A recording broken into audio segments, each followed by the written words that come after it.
My friend, before the calendar turns its final page, before midnight whispers goodbye to this year, there is some holy housekeeping your soul is asking you to do, because you cannot step into a new season with old weights tied to your ankles. You cannot rise while gripping what was meant to teach you, not keep you. So listen closely, not with your ears alone, but with your spirit. Here are 10 things you must release before 2026 begins. Yesterday has already finished speaking, yet so many of us keep handing it the microphone. We wake up each morning carrying conversations that are over, mistakes that have already taught their lesson, and moments that cannot be rewritten no matter how many times we replay them in our minds. The past becomes a heavy coat we refuse to remove, even when the weather has changed. And then we wonder why our steps feel slow, why our hearts feel tired, why the future seems farther away than it truly is. The truth is this: yesterday was never meant to be a residence. It was a classroom. You were not designed to live inside your lessons, you were designed to graduate from them. There are things that happened to you that were unfair, uninvited, and undeserved. There were words spoken over you that tried to tell you who you were before you even had the chance to discover yourself. There were doors that closed without explanation, hands that let go without warning, dreams that fell apart just as you were learning how to believe in them. And yet here you are, breathing, becoming, still standing. That alone is evidence that yesterday did not win. But holding on to the past has a quiet way of convincing us that it still has authority. It whispers that you should have known better, done better, been stronger, been faster, been different. It keeps score when life was never meant to be a courtroom. It asks you to relive pain as if repetition could somehow turn hurt into wisdom. But pain does not become wisdom by being replayed.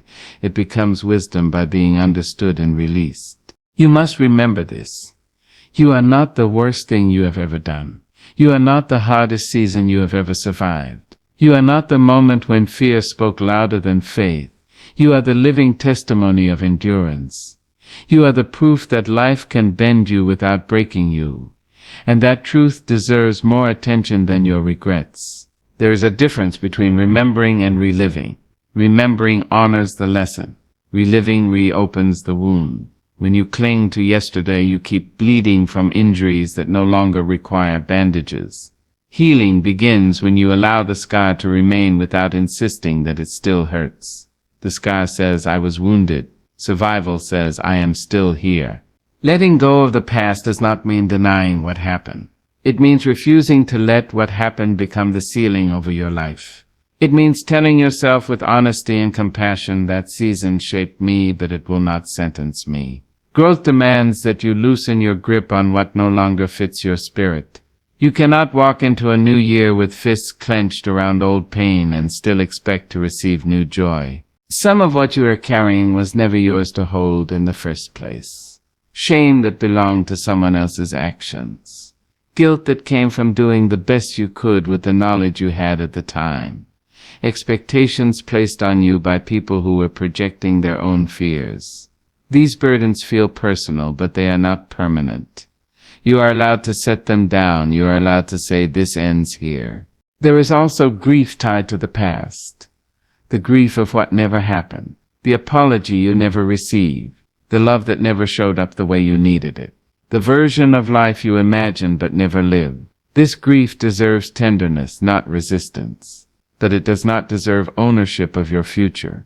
You can honor what was lost without allowing it to steal what is still possible. Moving forward requires courage, because the past feels familiar even when it is painful. Familiar pain can seem safer than unfamiliar hope. But hope is not reckless, it is faithful. It believes that the next chapter does not have to repeat the last one. It trusts that you are wiser now, stronger now, more aware now than you were before. When you release yesterday, you make room for today to breathe. You make space for laughter that does not feel guilty, for peace that does not feel borrowed, for dreams that do not feel naive. You begin to meet yourself not as who you were, but as who you are becoming. And that meeting is sacred. You owe yourself the freedom of forward motion. You owe your future a version of you that is not constantly looking over their shoulder. The road ahead requires your attention, your creativity, your courage. It does not need the constant commentary of the past. So before the year turns, pause. Acknowledge what was. Thank it for the lessons, even the painful ones. Bless the memories that made you and release the ones that try to trap you. Lay yesterday down, not in anger, but in gratitude, and take the next step lighter than before. Because the moment you stop carrying the past, you discover something powerful. Your hands are finally free, and free hands are ready to build a future worthy of the strength it took to survive yesterday. There comes a moment in every life when the soul grows weary of performing, not because it lacks strength, but because it has spent too much of that strength trying to be understood by people who were never listening. Too many of us have mistaken explanation for connection, believing that if we could just find the right words, the right tone, the right timing, we could earn acceptance.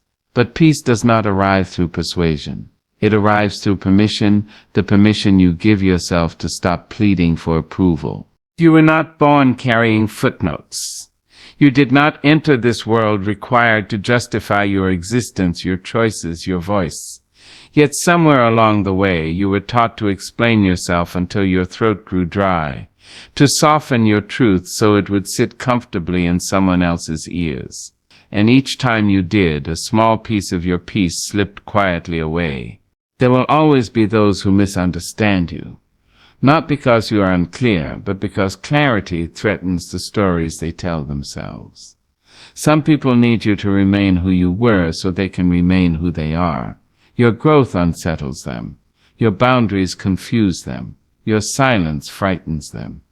And so they ask for explanations that are never enough, apologies that are never final, and proof that will never satisfy. Understand this explanation is often an attempt to control how others perceive you. Peace is the decision to let perception be their responsibility. When you choose inner peace over external approval, you step off the exhausting stage of performance. You stop adjusting your volume to suit fragile egos. You stop shrinking your joy so it does not intimidate. You stop dimming your truth so it does not expose someone else's discomfort. And in that stopping, you begin to breathe. Approval is a moving target. Today they clap, tomorrow they critique. Today you are celebrated, tomorrow you are questioned. If your sense of worth is built on applause, it will collapse in silence. Peace, however, is steady. It does not rise or fall with opinions. It is rooted in self-recognition, the quiet, unshakable knowing of who you are. There is a deep freedom in realizing that not everyone deserves an explanation. Some conversations are not bridges, they are traps. They invite you to over-explain, to defend your instincts, to doubt your own clarity. And when you walk away feeling smaller than when you arrived, your spirit has given you the answer. Peace is the wisdom to exit without needing the last word. Choosing peace does not mean you stop caring. It means you start caring in the right direction. It means you redirect the energy you once spent convincing others and invest it in becoming whole. It means you choose rest over reaction, clarity over chaos, truth over theatrics. You will be misunderstood when you choose yourself. That is not a flaw in your character. It is a consequence of your courage. When you no longer audition for acceptance, those who benefited from your compliance may resist. They may call you distant, changed, difficult. Let them. Growth often looks like betrayal to those who are comfortable with your silence. Peace asks you to trust your inner witness. The voice that knows when something is wrong, even when it is polite. The voice that recognizes when an explanation is not being requested for understanding but for control. Listening to that voice is an act of self-respect. There is also peace in allowing people to be wrong about you. Not every false narrative needs correction. Not every assumption requires response. Sometimes the most powerful statement is a life lived with integrity. Over time, consistency speaks louder than defense ever could. When you stop explaining, you reclaim time. Time to heal. Time to imagine. Time to love without fear. You free yourself from the endless loop of justification and step into the wide open space of authenticity. And in that space, your spirit stands upright. Choosing peace over approval does not make you cold, it makes you clear. It does not make you arrogant, it makes you anchored. You learn that your worth does not increase when someone agrees with you, nor does it diminish when they do not. Worth is not negotiated, it is inherent. This choice will ask something of you. It will ask you to sit with discomfort when silence feels awkward. It will ask you to release the urge to correct, clarify, and convince. It will ask you to trust that those who truly see you do not require constant explanation. And when you choose peace again and again, you will notice a shift. Your shoulders relax. Your words become fewer but truer. Your decisions grow firmer. You no longer chase understanding, you embody truth. And truth, when lived, needs no defense. So, let go of the exhausting habit of over-explaining your existence. Lay down the need to be liked by everyone. Choose the steady ground of inner peace over the shaky platform of approval. Because when you stop explaining yourself, you start living yourself. And that, my friend, is where freedom begins. There are weights we carry so quietly that we forget they are there until one day our spirit grows tired and our joy feels thin. These weights do not always announce themselves with drama. They arrive softly, disguised as loyalty, obligation, or endurance.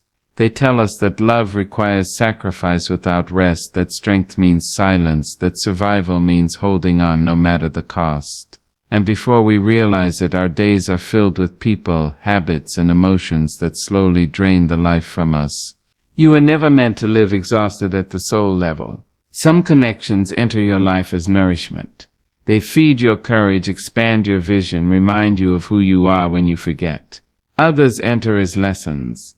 They reveal your boundaries by crossing them. They teach you discernment by demanding too much. When a relationship leaves you feeling smaller, doubting your worth, or constantly explaining your pain, it is not a test of your patience, it is a signal. Energy does not lie. Your body knows before your mind is willing to admit it. Letting go of what drains you is not cruelty, it is clarity. It is not abandonment, it is alignment. Too often we stay because we remember how things used to be, or we hope they might become what they were never designed to be. We confuse potential with promise, and in doing so we mortgage our peace. Love does not require you to disappear. Connection does not demand your depletion. There are habits that drain us as surely as unhealthy relationships. The habit of overgiving until there is nothing left. The habit of staying busy to avoid feeling. The habit of self-criticism that speaks harsher words than any enemy ever could. These patterns wear familiar faces, so we treat them as companions instead of thieves. But anything that steals your rest, your joy, your self-respect is not harmless. It is costly. Anger, too, can become a drain when it has nowhere to go. Unexpressed, it hardens. Replayed, it poisons. There's a difference between righteous anger that demands justice and lingering resentment that corrodes the heart. When anger becomes a permanent resident, it blocks the flow of compassion, not just toward others, but toward yourself. Release does not mean forgetting what was wrong. It means refusing to let wrongness dictate the rest of your life. Guilt often disguises itself as responsibility. It tells you that if you walk away, you are selfish. That if you choose yourself, you are unkind. But guilt that keeps you bound to pain is not moral. It is manipulative. Growth will always threaten the systems that depended on your silence. When you change, the rules shift, and those who benefited from the old arrangement may resist your freedom. There is a sacred difference between commitment and captivity. Commitment nurtures growth. Captivity consumes it. When you feel obligated to stay in spaces where your spirit cannot breathe, you are not being loyal, you are being lost. You are allowed to leave rooms where your presence is tolerated, but your essence is not honored. Releasing what drains you requires honesty. Honest acknowledgement of how you feel when certain people enter the room. Honest reflection on what habits leave you depleted instead of restored. Honest listening to the quiet voice inside that has been whispering, "This costs too much." That voice is not weakness, it is wisdom. There will be grief in release. Even draining connections can hold memories of comfort, laughter, shared history. Letting go does not erase what was meaningful. It simply refuses to let nostalgia override truth. You can cherish what once was without sacrificing what must be. Grief is the price of growth, but it is also the doorway to renewal. When you release what drains you, you reclaim your energy, and energy is life. It is the currency of creativity, of love, of vision. With reclaimed energy, your laughter returns more easily. Your decisions feel clearer. Your body rests more deeply. You begin to recognize yourself again, not as the one who endured everything, but as the one who chose healing. Peace often arrives quietly after release. It does not announce itself with fireworks. It settles in like a deep breath you did not realize you were holding. It reminds you that you are not required to set yourself on fire to keep others warm. It teaches you that rest is not laziness and boundaries are not betrayal. When you honor your limits, you teach others how to treat you. Some will rise to meet the new standard. Others will fall away. Both outcomes are instructive. The ones who remain will do so without draining you. The ones who leave make space for connections that give as much as they take. You deserve relationships that feel like refuge, not recovery. You deserve habits that restore, not exhaust. You deserve emotions that move through you, not set up permanent residence. Release is not an ending, it is an invitation. An invitation to live lighter, love deeper, and walk forward unburdened. So listen to your weariness. It is not complaining, it is communicating. And when it speaks, respond with courage. Lay down what drains your spirit. Choose what sustains you. In that choice you will find not loss but life, waiting patiently for you to come home to yourself. There is a quiet ache that settles into the soul when you repeatedly abandon yourself to keep the world comfortable. It does not arrive all at once. It grows slowly, each time you silence your truth, each time you say yes when your spirit is pleading. No, each time you laugh off what hurt you, so others will not feel uneasy. Over time, this ache becomes familiar, almost normal. But familiar does not mean right. It only means practiced. You were not born to be invisible in your own life. Somewhere along the way, many of us learned that love is earned by compliance, that acceptance comes from agreement, that safety lies in shrinking. We learn to read rooms before reading ourselves, to adjust our needs to fit someone else's expectations. And each adjustment felt small, harmless even, until one day we could not recognize our own reflection. Self-betrayal often wears the costume of kindness. It tells you that you are being generous, patient, understanding. But generosity without boundaries becomes depletion. Patience without honesty becomes silence. Understanding without self-respect becomes erasure. True compassion does not require you to disappear. Your voice matters, not just when it is agreeable, but when it is true. The world does not need another echo, it needs your original sound. When you deny your voice, you deny your wisdom, and wisdom unspoken has no chance to guide your life. Boundaries are not walls meant to keep people out, they are doors that decide what comes in. They protect what is sacred inside you. When you set a boundary, you are not rejecting others, you are accepting yourself. You are saying, my peace has value, my limits have meaning. And anyone who truly cares about you will learn to honor those limits, even if it takes time. There will be discomfort when you stop betraying yourself. Your hands may tremble the first time you speak up. Your heart may race the first time you choose rest over obligation. Old patterns will protest. Old voices, both internal and external, will question your change. They may call you selfish, distant, or difficult. Let them talk. Growth often sounds like rebellion to those who benefited from your silence. When you honor yourself, you do not become less loving. You become more honest. You stop offering a version of yourself shaped by fear and begin offering one shaped by truth. And truth, though sometimes inconvenient, is always liberating. Taking up space is not arrogance. It is acknowledgement. It is the understanding that your presence carries weight and your needs deserve air. You are allowed to have preferences without apology, dreams without permission, and emotions without explanation. You do not need to earn the right to exist fully. There is strength in saying, "This does not work for me." There is courage in admitting, "I need more." There is wisdom in recognizing, "I cannot continue like this." These statements are not failures, they are awakenings. They mark the moment you stop negotiating your worth. When you stop self-betrayal, your relationships change. Some deepen, grounded now in honesty rather than endurance. Others dissolve, unable to survive without your constant accommodation. Both outcomes are revealing. What remains will be truer, healthier, more balanced. What leaves was sustained by a version of you that no longer exists. Your inner life also changes. Decisions become clearer when you trust your own voice. Anxiety softens when you stop fighting yourself. Confidence grows, not the loud performative kind, but the quiet assurance that you can stand with yourself, even when others do not. Honoring yourself does not mean you will never compromise. It means you will no longer compromise your soul. It means you will listen when your body says it is tired, when your heart says it is hurt, when your intuition says something is off. That listening is an act of love. You are allowed to evolve beyond who people expect you to be. You are allowed to disappoint others to avoid disappointing yourself. You are allowed to rewrite the rules you once lived by. Growth does not ask for permission, it asks for courage. When you choose yourself, you teach the world how to meet you. You show others that respect is not requested, it is modeled.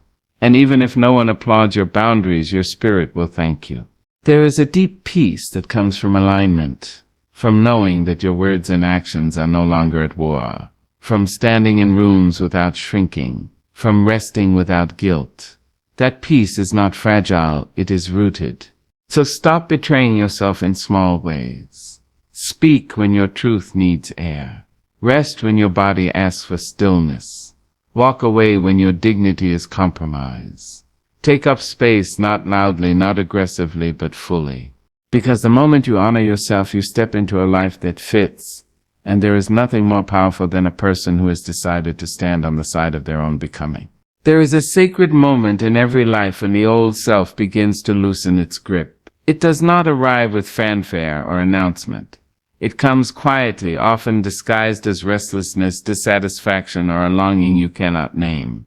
You sense it when familiar habits no longer comfort you, when the roles you once played feel tight around the shoulders, when the mirror reflects someone who has outgrown the frame they were given. This is not confusion. This is evolution knocking. Every version of you that existed was necessary. Each one carried you through a particular season, bore burdens you did not yet have the strength to name, survived storms you had no map for. Honor that self. Thank them. But do not confuse gratitude with obligation. The self who helped you survive is not always the self who can help you thrive. We often cling to old identities because they are known. They come with scripts we have memorized and expectations we know how to meet. Change asks us to step into uncertainty, to release the comfort of predictability.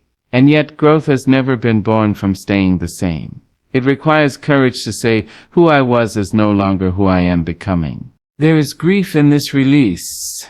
You may mourn the innocence you once carried, the fire that burned before life tested it, the dreams that once fit your hands perfectly. You may miss the person you were before you learned certain truths, before you had to be strong. Let that grief breathe. It is proof that your life has been lived deeply, but do not let it anchor you to a past that cannot contain you anymore. The old version of yourself may have been quieter because safety demanded silence. It may have been smaller because space was not offered. It may have been harder because softness was not protected. That version adapted to survive. But survival is not the final destination. It is the doorway. Releasing the old self means releasing outdated beliefs. The belief that you must earn rest. The belief that love requires suffering. The belief that your worth is tied to productivity or approval. These beliefs once served as armor, but armor becomes heavy when the battle is over. You do not need to keep wearing protection where there is no longer war. As you shed the old self, some people will not recognize you. They will reference who you used to be as if it is a contract you signed forever. They may resist your change because it disrupts their understanding of you. Let them struggle. Your growth is not a betrayal, it is a necessity. You may feel guilt for changing, for needing more, for choosing differently. But guilt is often the echo of old expectations, not a signal of wrongdoing. You are allowed to update your life as you update your understanding. You are not required to stay the same to make others comfortable. The new self does not arrive fully formed. It unfolds, it experiments, it stumbles, it learns. Be gentle in this becoming. Do not rush to define yourself again too quickly. Leave room for curiosity. Allow yourself to grow without immediately naming the outcome. When you release the old version, you make space for truth. You begin to speak with clarity instead of habit. You choose with intention instead of fear. You rest without apology. You laugh without restraint. You notice that your energy feels different, lighter, more honest, less divided. This release also invites forgiveness. Forgiveness for the times you did not know better. For the moments you stayed too long or left too soon. For the choices you made with the tools you had. Compassion toward your former self is essential. Without it, release becomes rejection. With it, release becomes freedom. Stepping into a new year asks you to arrive as you are now, not as you were then. The future is not interested in your old limitations. It is calling for your wisdom, your courage, your clarity. It is asking you to show up unburdened by identities that no longer reflect your truth. You are allowed to rewrite your story mid-sentence. You are allowed to evolve without explanation. You are allowed to become someone your past could not imagine. The only requirement is honesty with yourself. So let the old self rest. Lay them down with reverence. Carry forward the lessons, not the labels. Take the strength, not the scars, and step into what is next with open hands and an open heart.